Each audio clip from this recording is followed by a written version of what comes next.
လာစာရတဲ့နေ့မှာဘာတွေရင်လုပ်လဲ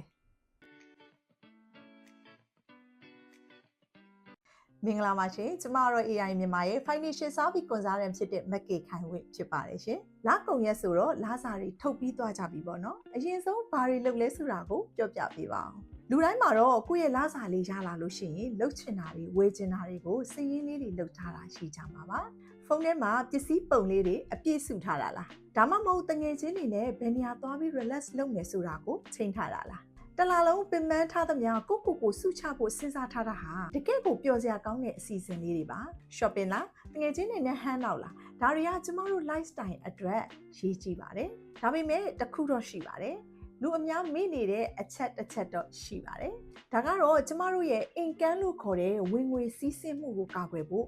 income protection ပဲဖြစ်ပါတယ်စဉ်းစားကြည့်ရအောင်ကျမတို့အခုလိုပျော်ပါးသုံးနိုင်တာမိသားစုကိုထောက်ပံ့နိုင်တာကိုလိုချင်တာဝယ်နိုင်တာတွေကအားကြောင့်လဲ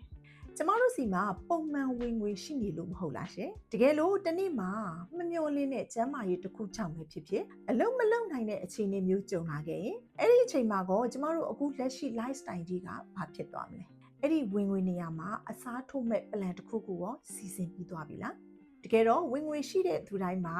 income protection တစ်ခုလိုအပ်ပါတယ်။ဒါဟာအပိုကုန်ကျစရိတ်မဟုတ်ပါဘူး။ကိုယ့်ရဲ့ဝင်ငွေလမ်းကြောင်းအောင်ခိုင်မာအောင် bucket လုပ်ထားတာပါ။ဝင်ငွေကိုကာကွယ်ထားတယ်ဆိုတာကျမတို့တနည်းအားဖြင့်ကိုယ့်ရဲ့အနာဂတ်အိမ်မက်တွေမပျက်စီးအောင်စောင့်ရှောက်ထားတာ။ကိုချစ်ရတဲ့သူတွေရဲ့အနာဂတ်ကိုကြိုတင်ပြင်ဆင်ထားပေးတာနဲ့အတူတူပါပဲ။ကျမတို့လစာထုတ်တဲ့နေ့မှာကိုစုချဖို့အတွက်ငွေဖယ်ထားသလိုမမျှော်လင့်တဲ့အခြေအနေတွေအတွက်လည်းကိုဝင်ငွေကိုအစားထိုးပေးမယ့်အစီအစဉ်တစ်ခုအတွက်လည်းအနည်းငယ်ဖယ်ထားပြီးတော့ရင်းနှီးမြှုပ်နှံထားတင်ပါတယ်။ကဲလစာထုတ်ပြီးပြီဆိုတော့ဒီလမှာရောသင်ရဲ့ income ကိုဘယ်လိုကာကွယ်ထားပြီးပြီလဲရှင်။တကယ်လို့ကိုဝင်ငွေကိုဘယ်လိုခိုင်မာအောင် backup plan လုပ်ရမလဲဆိုတာကိုမသိသေးဘူးဆိုရင်အချိန်မျိုးဆက်သွယ်မေးမြန်းပြီးတော့တိုင်ပင်ဆွေးနွေးနိုင်ပါတယ်ရှင်။ဒီနေ့ကျမပြောပြတဲ့အကြောင်းအရာလေးတွေကအကျိုးရှိမယ်လို့မျှော်လင့်ပါတယ်ရှင်။တခြားသိလိုတာများရှိရင်လည်း comment မှာမှန်ပြီးတော့မေးခဲ့လို့ရပါတယ်ရှင်။တာယာပျော်ရွှင်တဲ့နေ့ကိုပိုင်ဆိုင်နိုင်ကြပါစေရှင်။ကျေးဇူးအများကြီးတင်ပါတယ်။